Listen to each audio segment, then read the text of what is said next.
Hi, welcome to the Asking Autistics podcast. I'm your host, Lindsey, Brains and Spoons. And I'm the bimbo, Rebecca Rivera Bonbon. Today, we're going to be talking about our autism diagnosis journeys, because getting an autism diagnosis is not the simple steps that the internet seems to think it is, where you watch 2 TikToks and magically you're autistic. Wait, that's not how you did it? No, it's actually a very long, drawn-out process, and Riki and I have different journeys. Riki actually had a childhood autism diagnosis, and I have an adult. Speaking, yeah. Yes, technically, but I have an adult diagnosis. So I think it'll be an interesting ride. I'm starting to think, though, when it comes to diagnosis, with how many people online have said that they got a diagnosis because of my content, I'm starting to think we found the cause of autism and it's me. Yeah, I think both of us have had that experience where a lot of people have realized that they were autistic from watching our content and then doing their own research and going through the process, which has been really cool to get that feedback. Like, to be like, wow. It's really nice, yeah. And I don't think either one of us has really gone into depth on our social media about what our diagnostic journeys were. And I do think it's really important to show the different sides because, like, yeah, I did technically have a childhood diagnosis and Lindsey had an adult diagnosis. And it's really important for parents to hear what it's like from the childhood perspective, and also other autistic adults or people who suspect they might be autistic who are adults to hear from the adult perspective. So both are equally important journeys. Yeah. So your journey started when you were... when I was born. Baby. When I was born, back when dinosaurs ruled the earth. That's not even a joke. Jurassic Park came out like right before I was born. I just want to point that out. Well, like 2 years, but still, it's not even a joke. Dinosaurs were ruling the earth when I was born, all right? So my mom had raised 4 other children before me. So she knew what a normal infant looked like. And from like 6 months old, she knew I was different than everyone else. Because she could, again, dinosaurs ruling the earth. Barney was my first special interest at 6 months old because she could literally stick me in front of the TV at 6 months old, and I would just watch and not move for 30, not moving a muscle, just eyes glued to the TV. And my mom was like, "You're quiet and I like it, but that's weird." And so she spent the next several years just trying to figure me out because she knew that there, like, every single development, even if it was like relatively on time, like I was a delayed speech autistic. I didn't say my first word until I was about 20 years old, whereas most of my sisters had started speaking around like 8 months, 12 months old at the latest. I was still babbling until 22 months. And my mom, like, she told me that it was a normal thing, like that I had spoken at a normal time. But then I found my baby book and found out she lied. I spoke at 22 months old until I was, and we were on this like journey of weirdness until I was 5. And she finally got me to a specialist. And this specialist sat me down and put, like, I remember it as a really funny hat on me, but it was designed to study my brainwaves and be able to like map them out and see what's what and like figure out what's going haywire. And they put that funny hat on me, and then they were like, "Okay, we need you to not move for 5 minutes." And even back then I was like, "Dude, I'm 5. What do you expect from me?" And so like by 10 seconds, I was already fidgeting and doing weird stuff. I couldn't sit still, and I'm a 4-year-old adult. Like, even with a non-autistic or non-ADHD child, like, expecting a 5-year-old to not move, you don't work with kids. You don't know what you're doing. At that point, I was diagnosed with ADD, which is the old version of non-hyperactive ADHD, which is a thing. But it was not a thing at the time I was diagnosed. It was taken out. But my doctor was just like, "Yeah, you're fine." Yeah, we now know that the hyperactivity can be internal. You can be racing thoughts, and it doesn't have to manifest as bouncing off the walls. And that even though it helped a little bit to understand my learning style and my learning process, like when they figured that out, my test scores started getting better because I was able to get the accommodations that I needed, things like a little bit more test time or a private test area so that I wouldn't get distracted by my fellow students.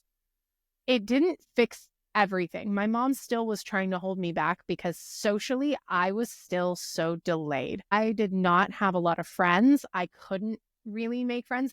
Basically, everyone in my class, in my mind as an autistic child who didn't know they were autistic, everyone in my class was my friend. Didn't matter if they had never spoken to me, because they were in my proximity, they were my friend. And my mom was watching this and like not knowing how to tell me I had no friends. And so she was like, we need to delay her. But at the time, we were in the Bush era, and they had this policy called No Child Left Behind, meaning that if my test scores were of a certain level, because your test scores had to be extremely low to be held back then, because I was testing so high because of that, I read by the time I was in 4th grade, I was reading at a college level. And they were like, no, she's smart. We want to skip a grade. And my mom's like, no, God, please, no, don't do that. And that just kept happening. I wound up being homeschooled by the time I was in middle school because my social deficits had gotten so bad. The bullying was just relentless. I got into so many fights at school. Well, okay, I got into one fight at school. One fight because my mom was sick of the bullying, and my mom was a bad mom. She's a bad mom in the sense that she was like, listen, you tried going to the teachers. You tried using your words. Next time she says something, I'm going to need you to beat that girl's ass. Yeah. And I was like, Mom, that's against the rules. And she's like, I'm making a new rule. You don't start a fight. You always finish it. She started this fight over 1.5 years ago. It's time to finish it. And I did very poorly. I lost. But I still got to go to Disneyland because my mom was proud of me for trying. So I was homeschooled until I'm 14, when my mom was like, okay, it's time to start trying to socialize again. The homeschooling did not fix the socialization, because now you have a friend, but it's just one. And that's not enough. You need more friends. You need to go back into public school. So I did. And the same problems were still happening. It wasn't just a middle school thing. It wasn't just a puberty thing. It was social deficits that were so persistent. There was no amount of time that was going to fix this or make it better. And I remember the day my diagnosis journey for autism in particular really started. I remember the day it really started. I was with somebody who I was trying to be friends with. They said that they basically had this like, join me while we're going to skip class and we'll be friends and we'll hang out. And I was like, break rule or make friend? Break rule or make friend? We're going to pick make friend and then worry about break rule later. And so we were just sitting in the hallway, and the security guard just drives by on his bike, and he looks at us. He goes, what are you doing? And I don't know what lie this girl thought she was going to tell, but I just didn't tell a lie because there was no way out of this. And I just immediately go, we're skipping class. She was so mad at me. But like, what else are we going to do? One, he asked me a question. You can't lie. That's against the rules. We are caught. And so I go to the guidance counselor, and she starts asking. She was a very good guidance counselor. Instead of getting me in trouble, and instead of getting my friend in trouble, she was like, I don't think this is about class. I don't think this is about just being lazy. What is wrong here? What caused you to skip this class? And I just let it out, where I was just like, I don't belong here. I don't feel good in my classes. I feel alone. I don't understand what people are saying. I don't understand what any of the schoolwork means, because here's the thing, even though I was testing really high, I wasn't actually retaining a lot of the information. I was memorizing it because I had a very good memory for things that I read. but I wasn't internalizing the knowledge. So like I could tell you that in 1492, Columbus sailed the ocean blue, but I wouldn't know who Columbus was, what the ocean blue meant. I couldn't tell you what that meant for the You had no context. no You memorized things whatsoever. without any context. Exactly, which is a very common thing for autistic children. One of the things that I found out later on is that a lot of autistic children can make you believe that they know how to read because they've memorized what the words look like, but they're not retaining the knowledge of what it is they're reading. They understand the words, but not the meaning of them. And that was almost entirely what I had done with classes like history and English, because I could memorize a Shakespearean monologue, but I couldn't tell you what any of that meant. I couldn't tell you a rose by any other name was to be a rose. I could tell you that they were talking about flowers, but I couldn't tell you that they were saying, a name doesn't matter. With a different name, you're still the same person. So because I talked about that, and I think my guidance counselor just like saw the way I look, because apparently I look very autistic, which is why I don't get fake claimed very often in person, because like I'm just constantly like fidgeting and rocking. I don't like looking people in the eye. And I think because my guidance counselor then looked at me and she goes, "Have you ever been tested for autism?"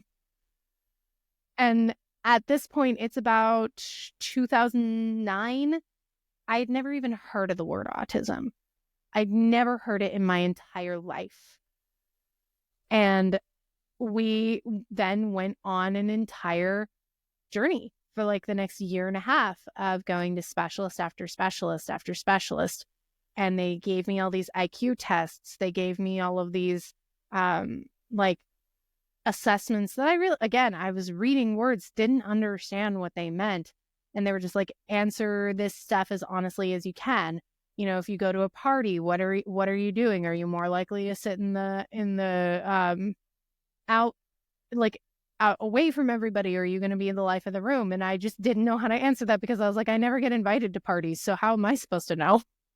Yeah. Like, I hadn't been to a party at that point. So it was like, what is party? Are there people? I see red Solo cups on TV. Is that the party? Like, that was it. That was all I knew. And so I got diagnosed officially at 15 years old. I started the process at 14. I was 15 and a half by the time it finished, because it is a very, very long process for a lot of people. It's gotten a lot quicker over the years because we've gotten so much further in our autism education, and there are so many more specialists. At this time, in the state of Southern California in particular, in Southern California, we had 4 people who were able to diagnose people with autism spectrum disorder officially. 4. I was one of only a few openly autistic people, and I wasn't even open about it, but I got moved into special ed programs, and my test scores and my socialization did improve, especially because I started doing theater at that same time. So I got a lot more friends, and you're allowed to be a little bit more weird in theater. I was still kind of isolated, but there's a certain level of weirdness that theater people will accept. You'll never be one of the cool theater kids, but you're still a theater kid to the point where like you're in the club. You know what I mean? There's definitely a level of weirdness that is accepted or looked past if you are in the arts, and particularly theater, because it's seen as like, ooh, that makes you more interesting and unique, and like you could play different characters. Here's the thing. Because a lot of the people in theater still thought I was too weird, and I wasn't one of them. They made fun of me still. But the reason I was still allowed in the theater socially, even though my teacher did not like me, mostly because of my autism, my students, my classmates, most of them didn't like me, also mostly because of the autism. The reason I was still in the club was because I was, due to my autism, a very good actor. I am, not to toot my own horn, I am a phenomenal actor. in the sense that I can really mimic other people's behavior. So this led me to be able to play characters that were significantly older than me. I could do significantly more accents and dialects than the other kids could. Like if there was a weird character around that wasn't a leading lady, but like an intense personality character, they all knew I was there. I could play it. I could do it. They also knew I could memorize these lines quicker than anybody else. And so Same. They gave me a play. I was a play that I was in. It was called Leading Ladies. Hilarious play by Ken Ludwig. I still love that one. It's so fun. I played an old lady named Florence, and I memorized not only my lines, but everyone's lines within a week. Yeah. Like, and then you're that kid where you're like nudging them, like, you're supposed to say this. Mm-hmm. Or you're accidentally mouthing someone else's lines along with them. It also led me to be very quick on my feet because I knew everyone else's lines. So like if we were in a performance with audience members and somebody forgot their line and we were stuck, I would be able to figure it out and pick it right back up. And technically speaking, because I got my diagnosis at 15 years old, that's actually an early diagnosis for girls on the spectrum in particular. Specifically because of the fact that there is this phenomenon that I'm sure Lindsey will go over in her diagnostic journey. There is a phenomenon in the autism community called the lost girls. And it is called that because autistic women, statistically speaking, are far more likely to get diagnosed in their mid-20s to early 30s. Well, and honestly, the numbers keep going up and up and up because, you know, you have so many women who are seeking diagnosis now because they're realizing that they were missed. And so, yeah, it's just that 80% of autistic females, which I hate saying that word because that always reminds me of like the Ferengi female. I always say famales. Oh, famales, like tamales. Okay, but 80% of autistic females are diagnosed as adults. They are over the age of 18 when they are diagnosed. And so, yeah, the idea is that we are lost girls, is that in our childhoods, we are not recognized as being autistic. We still face the same hurdles and discriminations and issues, but we don't have any assistance and we internalize a lot of it. More, you know, it becomes moralized and we feel like we are bad kids, bad people. And a lot of people like to, there's a debate that I really hate within the autism community over which is more traumatic, being diagnosed in childhood and being diagnosed late as an adult. Both are, but let me just set the record straight. Both are traumatic in different ways that absolutely don't compare to the other. Yeah. Because even though as technically a child, because a teenager is a child, as technically a child, I finally had a name for what it was, but that still led to a lot of social isolation and pressure. Like my mom would try and train me to make eye contact by not addressing me unless I looked her in the eye. So if I did not make eye contact, I would not be acknowledged at all. It was like I wasn't in the room. And this led to sometimes like hours of me not being acknowledged, of me just being ignored. So it's extremely traumatic.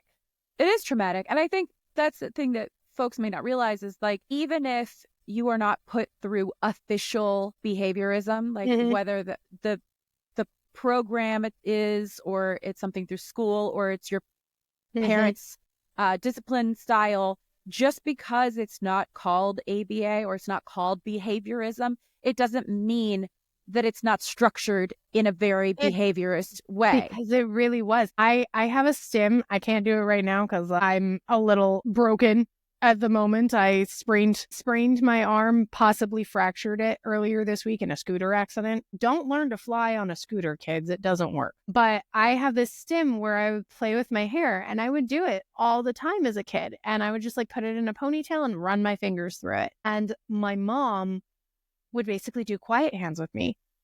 And she'd be like, don't play with your hair. Don't do that. Sit on your hands if you have to. She just didn't call it quiet hands, which is a common ABA tactic. But she would be like, sit on your hands if you have to. You're not allowed to play with your hair, because it was very focused on like, you can't look like a different kid. You can't look like you're different than everyone else. And I think she thought she was doing the best she could at the time to help me blend in with other kids, but it wasn't. Even with all of that said, I am still very lucky to have gotten a diagnosis in my childhood. I'm very lucky because it gave me a chance to start earlier with understanding myself and accepting myself. Because like that internalized ableism, it's there. Yeah. When I first got diagnosed, I was like, there's no way I'm autistic. We have to get a second opinion. And then my best friend, who just happened to be researching autism at the time for a character, because she's a writer, she literally had an Autism for Dummies book that she had gotten that week. And I mentioned that I just got diagnosed with autism, but wanted a second opinion. She went through that whole book, highlighted and tabbed specific sections of it, hands it to me 2 days later, and she goes, your diagnosis is correct. You don't need a second opinion. I've marked all the places that you are. But you've been peer reviewed. You've been peer reviewed by somebody who's not even autistic. Yeah. But yeah. But sometimes the people around us see the things that we don't. Yeah. So you never know. Because for you, you're an autism specialist, do you want to talk more about that? I mean, let's talk about me. Transition. Look at you. Fancy. You know what? I think I'll start my journey, I would say in college. Looking back at my childhood, I was a very weird kid, but I have autistic family members, but we also have my mom and multiple other people in my family are special educators. So being in the disability community and just folks being weird in general was very accepted. That's something family, I'm very jealous about, because I didn't have anybody who's disabled. It's very rare. My situation is very unique, and I would say I'm incredibly lucky because I was super weird, but my parents were like, well, she's weird. We'll just figure out what she likes or what she's good at and go with it. And so, especially if you're a theater kid. Right. And so, I was the theater kid. I was allowed to spend hours and hours and hours in the library reading. They were like, cool, you want to read encyclopedias? We'll go buy a used set. I was marching to the beat of my own drum, but I was told that was awesome. I love that for you. In school, not so much. It was the typical things that teachers constantly were calling my parents in for, meetings for teacher-parent conferences, because I was giving them an attitude, which meant I was asking questions like, well, why do we need to do it this way? So there were plenty of teachers who didn't like me, and I could never figure out why. But as an adult now, I realize it's because I would correct them. I would ask questions they weren't prepared to answer. I would read the textbook front to back the first day of school, and then read novels or, do my own research projects when they wanted me to be coloring in pages of things. And I was like, what's the point of this? I remember writing in 100-page reports on all the birds that were native to my state, which was not required, instead of coloring a couple pictures. And the teacher called in my parents and was like, she's just not following directions. And they were like, but she gave you a report on the birds. Surely that's more valuable than her coloring these in, right? I mean, it was a lot of things like that. And the teachers that I did like, or I guess at the time I felt that they liked me, would just give me extra work.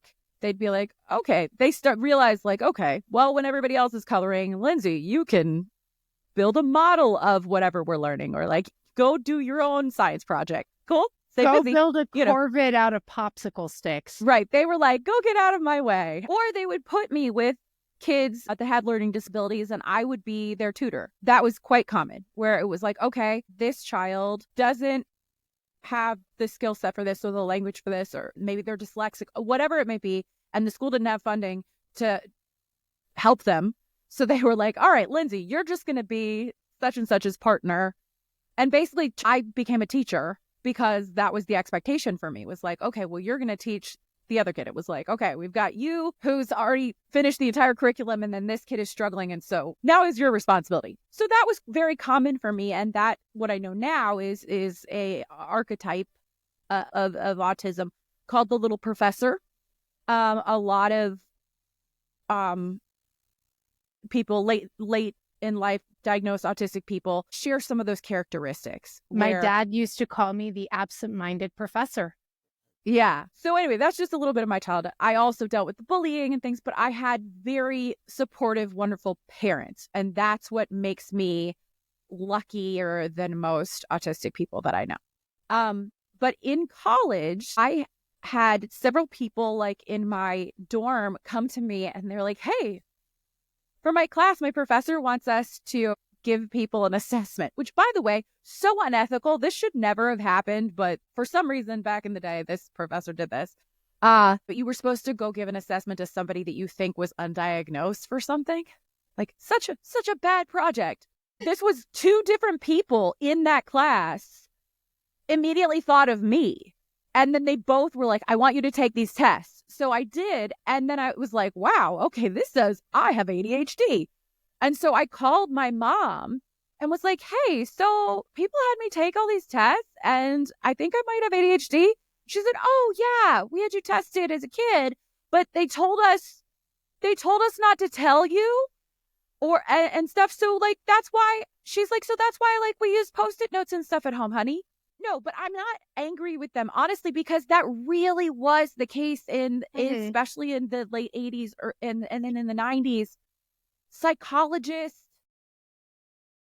Well, there was just this whole mindset that labels were harmful. So don't label anybody. So there's still a lot of Gen Xers who are like, don't label me. And I'm like, okay, guys. Don't label yourself. You're limiting. Right? Right. But labels, as we know now, can be helpful because the thing is, if you don't know what it is, you still struggle and you still feel weird, except you get the labels of, being able to know why is so important. It is. And society will put labels on you, right? You're stupid. You're lazy. You're crazy. You're wild. You're a space cadet, whatever it may be. You're going to think that's what it is, as opposed to being like, oh, it's ADHD, it's autism, it's whatever. My brain is wired differently. So that was one of those like aha moments. I then started having a lot of what we thought were panic attacks in college. Did a lot of things that my roommates and other people, I would be like, well, when this happens and yada, yada. And they'd be like, no, that doesn't happen to me. Lindsey, that is not normal. And so I started seeing a therapist and they said, okay, well, you've got a lot of anxiety, like a lot. And then I did bring up, well, my mom said that I was tested for ADHD when I was little. And unfortunately, the therapist I was seeing at the time was like, oh no, you would have grown out of that. You're a highly sensitive person. And so she had me take all of these, the kind of quizzes that like, just so everybody knows, okay, guys, it's basically like your horoscope, your Hogwarts house. Okay, these are not real diagnoses. These are not real things. Okay. Yeah. And the reason I am so against labels like HSP, highly sensitive person, is because I did not get a diagnosis because this therapist pushed this kind of stuff on me, which is, again, not scientific. It's a lot more woo. And as we know now, the criteria for HSP, for highly sensitive person, is autism criteria in women. It actually is. And that's not even us being hyperbolic. The person who coined the term highly sensitive person coined it about somebody who had gotten diagnosed with autism, and she did not think that label fit because of her beliefs about autism. Her bias. And she's been disproven over the years, but she makes so much money from her highly sensitive person books and then other people, So even though she was disproven and even though this family member is autistic, it doesn't matter because, she's gonna capitalize.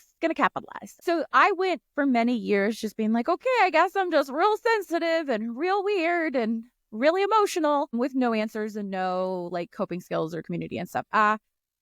And however, at the time, I've always been very passionate about and comfortable in the disability community. So I have worked as a special ed teacher, was an ABA therapist. I worked in disability support services. Like, I've done all of these things, and I have taken all of these classes and certifications and trainings on disability, but also specifically on autism. So at different points in my life, I have had certifications that, yes, Riki is correct, that said autism specialist. Okay. Like, oh God, I hate this, but like, I even have one from Autism Speak back in the day that said autism specialist. So before I we knew had that this, they weren't very good. Right. Yeah. But I had this knowledge and this background, okay, and experience with autism, but it was all geared and all based on little white boys and their behavior. And so it wasn't until I got on TikTok, and I came on TikTok as knowing I had ADHD and talking about that. And I thought, I'll just make a video of my kitchen, right? Like, because I was blogging at the time. I was talking about chronic illness because I'm a spoonie. I have multiple chronic illnesses. So I was talking about mental health and chronic illness and things like that. I made a video in my kitchen about my ADHD and how I needed everything to be organized a certain way or else I would lose it, right? You close the drawer, out of sight, out of mind. And then I woke up the next day and I went from 6 followers to 1,500. And it was like, what? And so being on TikTok, though, the way the algorithm works is it really does figure you out, and it sends you through these different pathways and puts certain people and things in front of you. One of those people is Riki. And so I started seeing openly autistic women, and I started getting to know them, and I started talking to them, and their experiences mirrored mine to a T. And it was so incredibly eye-opening to go, okay, I think there's something else going on here. We've got the ADHD, but that doesn't answer this whole other side of things. And I was medicated for the ADHD. I was going to a therapist for it. So I had some coping skills. And that's when it became very clear, like, there's something else going on here. And so I quietly, behind the scenes, I was talking with you and a lot of other autistic folks, but behind the scenes was going through the autism assessment process with my therapist. And so, yeah, we revisited my childhood and all of the things that I explained about being that little professor archetype, and that I directed play. That's a huge one, where I didn't play with other kids. I bossed them around. My siblings have plenty of stories about this, is that I was like, we're going to do this and set it up like this, and you're going to say this, and then you'll say this, and you'll do this. And if people didn't want to do that, if they wanted to actually, like, you know, reciprocate and do normal things that children do, I was like, I'm done. I'm not playing with y'all. Did you come up with your own scripts for them, or were you basing them off of like, oh, okay. So it was very much, I mean, I think a lot of times it was things I had read, or them like, we're just going to reenact this specific scene, right? So a lot of it was based on other things, but I did, in my childhood, I scripted all the time, and there are pivotal moments. And I think people, they think, oh, okay, kindergarten. Yeah, a kindergartner had these meltdowns or whatever. And I'm like, no. I was still having these types of meltdowns, and I was still trying to boss people around me, you know, at 16, 18, 20, 25. Like, this was still happening. And so I think that's what folks may not realize when you try to, you know, you make a 10-second video about your child. People are like, oh, well, all kids do that. And I'm like, it's frequency and it's intensity. Yes. And believe me, if you were there for my childhood, you would have been like, whoa, this kid is weird and a lot. There's something going on there. So yeah, all of those things. As an adult, if you go through the assessment process, you do have to go back through your childhood. And I find, especially in those pivotal tween teen years, seeing your social struggles, you know, because those things where, like, as the world changes and you go through puberty, other people start to pick up on social cues and social norms and things. It changes. And if you are autistic, you don't. Yeah. And you still don't understand why, like, you can't play with the Barbies when you're 17. Like, nobody else wants to do that with you. Not? Things like that. You know, I mean, there's a lot of, right. And again, anybody can do anything for any number of reasons, but there's enough things that check off boxes in your childhood that it becomes obvious that you are autistic. And so that was a huge game changer for not only me, but my family and stuff, that I am the first openly autistic, also like openly ADHD woman in my family. And it's been interesting though to see, like, when I'm around family members, especially now I'm around them on a more regular basis, and they used to live in other places, like other states and stuff. And so you can see there's an archetype that is common in my family tree. I'm just a different version of it because I don't have the co-occurring intellectual disabilities. Mm-hmm. I was the gifted, talented kid. That's where they stuck me, as opposed to the special ed class. And so it manifests slightly differently, but there's like these the hyperlexia, the hyperverbal part of it is very common in my family. So like we are constantly talking, and echolalia and the scripting and things like that, which is unusual to people who only studied one stereotype, one type of autism, where they think, it's the flat affect or nonverbal. That's all that they have ever experienced with autism, because as we see, it's a spectrum that people have a lot of they can have different skills and different deficits and things. And so, yeah, being on TikTok, the internet is a big part of my diagnosis journey. And you and other friends of ours played a huge role in that. And so, we'll joke around about being like, yeah, we're the cause of autism. But it's funny because people discount, or they really like to make jokes about TikTok and social media in general. And TikTok autism is in particular. But for me, it was so important. It's life-changing. Knowing myself, and now I'm able to take those things that I did learn about autism. I've had to unlearn most of them. I'm not going to lie. I've had to unlearn most of the things I learned about autism because, again, it was based on very rigid stereotypes and a lot of studies that have been debunked. And now we have a lot more information, and it's like, wow, okay, these things. And so, question for you. Because you had that label of highly sensitive person in like college, where you're like, that's me. How did having a new label of autism, like, how did changing the label really affect the way you saw yourself? Well, I think at a certain point in my like late 20s, early 30s, I was like, okay, all of this is bogus. Like, you know what I mean? It was like I said, it was the same as like my Hogwarts house or like your Enneagram number. I was like, okay, this is just a pop psychology thing. Like, but I didn't have a community because of that. I didn't have any answers. I didn't have appropriate coping skills because of those things. And for me, what I have gained with an actual autism diagnosis and an actual adult ADHD diagnosis, because I went through the process again, because they won't take a note from your mom saying, hey, she had ADHD when she was 7. Like, no, the doctors are like, well, you got to do it all over again. Yeah, I had to get reassessed literally last year for my ADHD. Yeah, they're like, we're not going to give you any medication until you do all of it again, which was fascinating because, again, that like, former gifted, talented kid thing comes out, where I'm like, I wanted to win. I wanted to do well on the test so badly. And then when I didn't, in the beginning, I did okay in the IQ stuff. And then the memory and the spatial reasoning, all of that kind of stuff, I like failed, and I got so upset and I started crying. And like, you could tell that the psychologist that administered this to me was trying to keep a poker face, and he just had to be like, Lindsey, you're supposed to fail this part. Like, it's okay. Like, it's okay. This is the part. Like, if you, like, everybody does bad at this part if they have ADHD. Like, because I was just like, oh, I failed it. Like, it's, yeah. So that wasn't like really obvious. This part of it is like, it is interesting when people actually know what they're doing, and you have these psychology professionals who know what it looks like in adults, who know what autism and ADHD, how they manifest and stuff.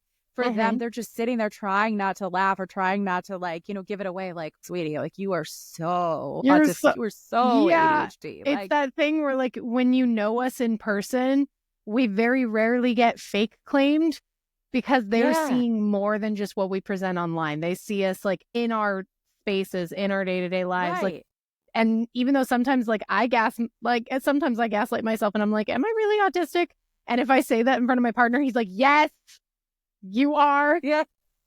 Every time I say that, yeah, it becomes really obvious. It's like, really, Linz? Well, yeah, you just did this. I mean, I do that all the time too, where I'm like, maybe I'm wrong. Like, maybe I'm not.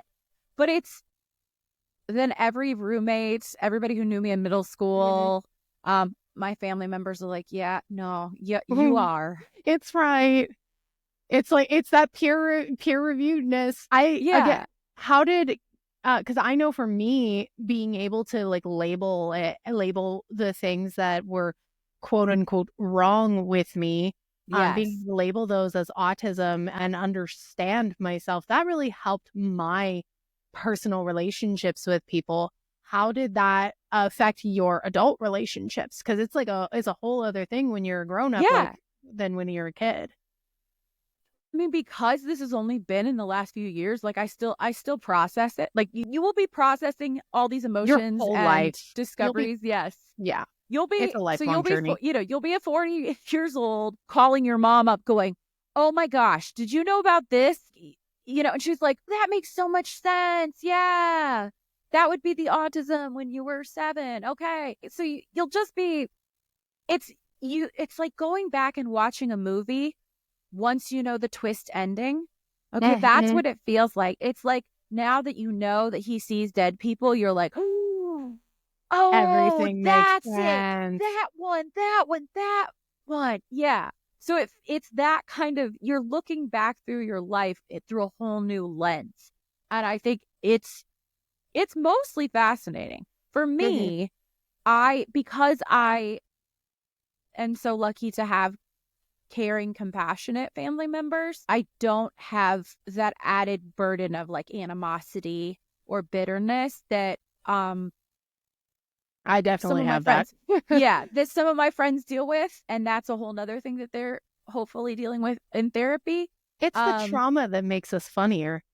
Yeah, that's why I'm not as funny as you and other friends. That's why I'm a stand-up comedian, because I can't process my feelings in a normal way. Right? But I think that's why, like, I am more of a teacher, is because I'm like, oh, okay, well, like, somebody taught me, somebody helped me with this, or I figured it out, so let me show you how to figure it out. So yeah, I'm very lucky in that aspect, and I know that. But I also am frustrated with professionals, with professors especially, like with teachers, professors, people who, the first therapist that BS'd me. Because there was a lot of gaslighting and a lot of things that I was blamed for, ostracized for, treated poorly for, that was like, I couldn't help at all. That's the biggest grief for me. And still to this day, I experience that. And it's been over 15 years. No, not over, but it's been 15 years since I got my diagnosis. And I still grieve for that child who was bullied by a teacher for being different than everybody else. Because it's like, you were my teacher. You were supposed to be there to protect me. And because I was different, you just decided you didn't like me and I wasn't worth your time. And like, I mourn for that autistic child who knew that I wasn't liked, but couldn't figure out why. Yeah. Yeah. That, I mean, because that's it right there. Touching myself on the nose there. That is a thing. I think something that as autistic people doesn't get talked enough about is that when they talk about us missing social cues, it doesn't mean that we are not aware of the vibes changing. We're not aware that it's weird. The big difference is we know that something is off. We know things got weird. We know people are upset or don't like us, but we cannot pinpoint why. It's that pattern recognition, because we understand that the pattern of behavior has changed. The pattern of the conversation is different, but we don't know when it changed or what caused it.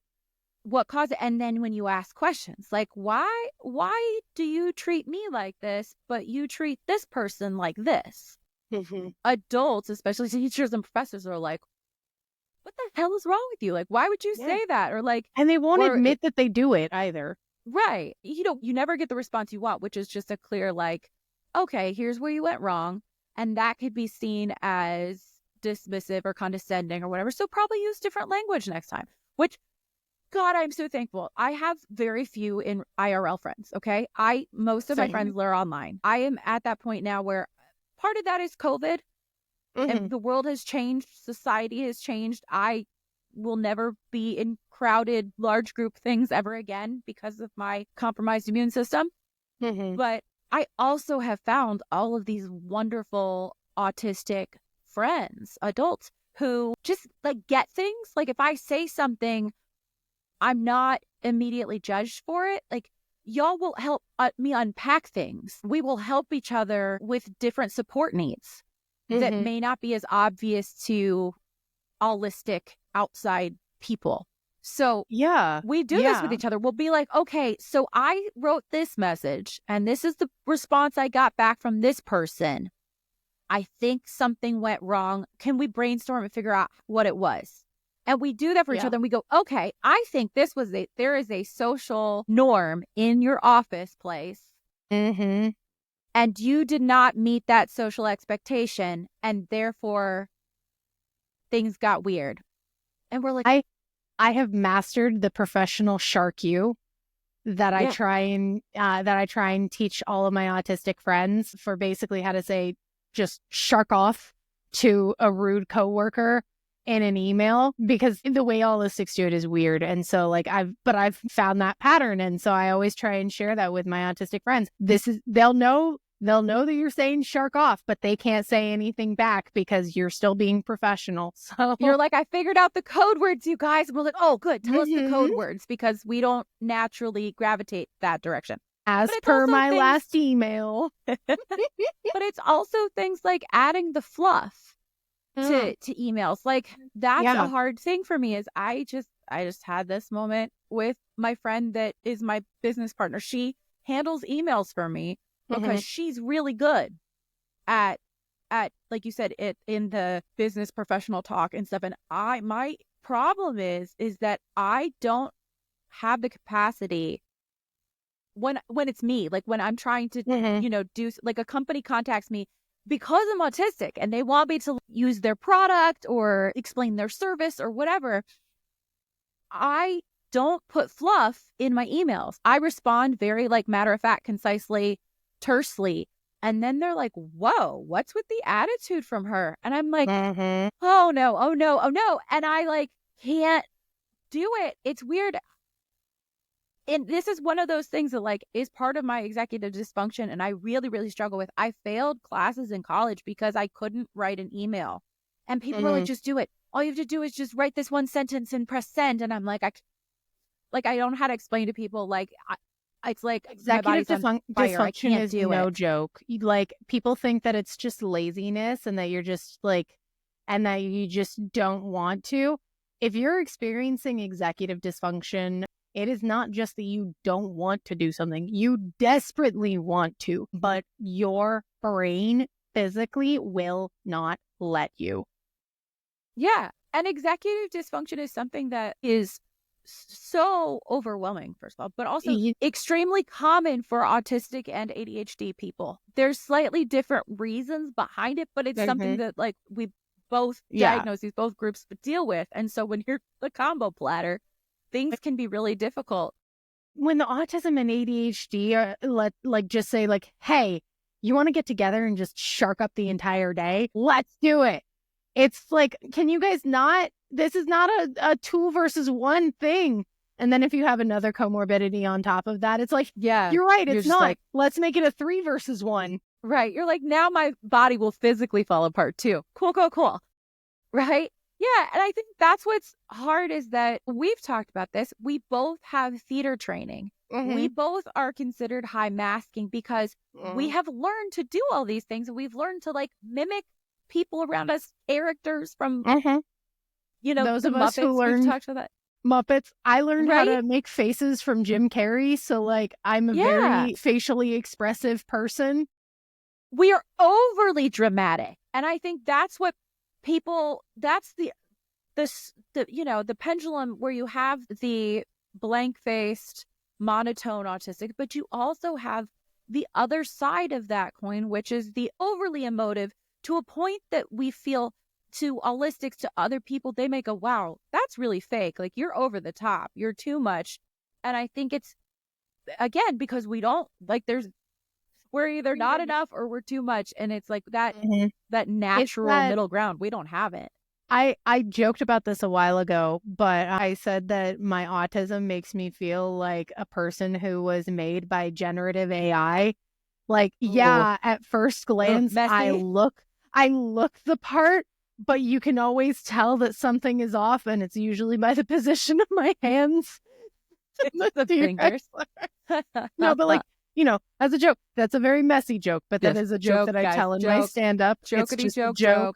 But it's an uncanny valley effect. Like, non-autistic people can tell just instinctively that there is something different. There is something off. No matter how good you are at masking, you will never mask perfectly. You will never blend in perfectly because there's just something different, because it's not intuitive behaviors. It's not behaviors you instinctively know.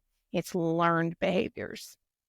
Absolutely. And I think that's those things that, again, we have camera training, we have theater training and stuff, but in real life, our struggles are much more obvious to people. And yeah, we can be charming and we can like do a good job in an interview and get that job, but like we can't keep it because we're going to keep making all those little mistakes socially, and just, also plenty of the praxia type of things and stuff. But yeah, the things that everybody's like, you should know better, or like, why are you asking rude questions? Like all the stuff, like it just piles up. Like, one of the funniest times my autism got me in trouble at work was because I slipped and fell down the stairs when I was working at a movie theater. I had just clocked out.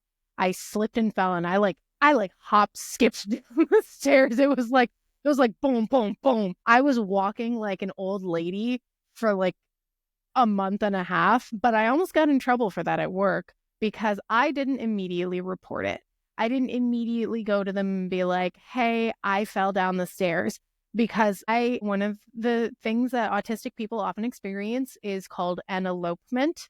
And it is where it's kind of like our bodies go into fight or flight, but we specifically are going into flight mode, and we wind up just leaving and wandering away from whatever it was that is leaving and going somewhere that feels safer. But it's that we don't tell anybody. We don't necessarily. We may not clock out officially. We may not tell. We may not get permission. We're just like, something bad, something happens, and we need to escape. And I experience that every single time, especially when my physical body goes through trauma. Then I did it like a year and a half ago when I got hit by a car. Literally, wild. Oh, it was so wild. I got hit by a car, got up, and then eloped. Went to go get coffee. My brain was just like, my brain just goes into that mode where it's like, not here, be not here. Gotta go, not here.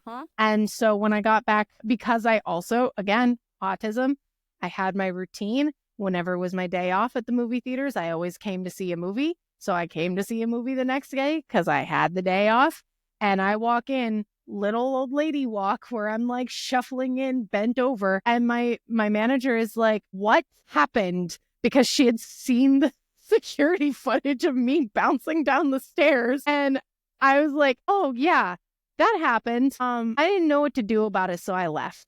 So she got so mad at me. Like they were this close to investigating me for like a fraudulent workman's comp thing. Right, because they thought that your behavior was suspicious. When you're like, that happens to a lot of autistic people, especially people of color, and especially folks, like it happens to men, that what is autistic behavior is seen as suspicious behavior, and that can be very, very dangerous for our community. And so, yeah, that happens where we do things because we're autistic and they think that we are being criminal. Yeah, luckily I had a coworker who had seen it, and he vouched for me. And he was like, no, she's not faking it. I heard that happen. And she got scared and left. Yeah. there's so many things that are like that. I feel like, yeah, I will say having the diagnosis has helped me, because those moments when we're like, oh, am I faking it? Or like, why am I like this? Or you start to like get really down on yourself. It really does help to have a reason behind it. Again, people be like, don't use it as an excuse. I'm like, it's not, it's a reason. And I can say, Lindsey, like, this is something that you're just probably not going to ever be good at. Okay. And that is all right. Like, that's okay. You're autistic, and this is something that is going to be a lifelong learning process. And again, it's not an excuse. It helps me be gentler with myself, that I'm not so mean to myself. Yeah. And that's another reason why representation matters. Like seeing visibly autistic people and having these names. When I experienced that, I did not know what an elopement was. I had never heard that term before, even though it was a very well-known term. Because at the time, this was back in 2015, 2016. Yeah, We did not have TikTok at the time. I did not have a community of autistic people. At this point in my life, I had never even met another autistic person. And what gave me that language, like literally a month or two after that, weirdly enough, as much as I criticize this show, I am still thankful for it, even if it is bad representation, in my opinion. Atypical actually taught me that word, because they had Sam experience an elopement in an episode. And I was sitting there watching that, and I was like, wait a second. That's what I do. That's what that's called. That's a thing. That's an autism thing. And, knowing that that's an autism thing, it leads to understanding. It leads to diagnosis, especially in the case of Lindsey, like knowing, watching TikTok and like hearing that education and representation is important. And I didn't just go from like one video to getting a diagnosis. You end up, I know for me, and for all of the autistic people that I have talked to, adults, is you spend months to years in self-reflection and researching everything. And when I say researching, I mean like we're reading the studies on PubMed.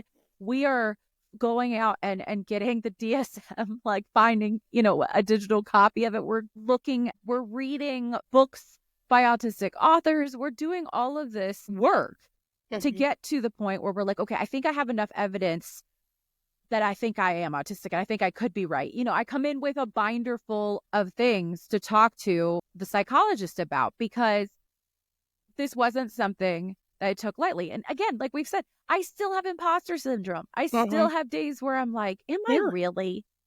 And it's like, yes, you are. Yes, you are. And here's the thing, what you are doing, whether and this is why I say self-diagnosis is valid when it is done, of course, responsibly. Most people actually, in my experience, do it responsibly. What you were doing that is the same thing that my parents were doing when I was getting my childhood diagnosis. The only difference is you were doing it alone. Yeah, exactly. And I mean, we've talked to several different therapists, several different assessment professionals who do some this. Of whom we have on the podcast.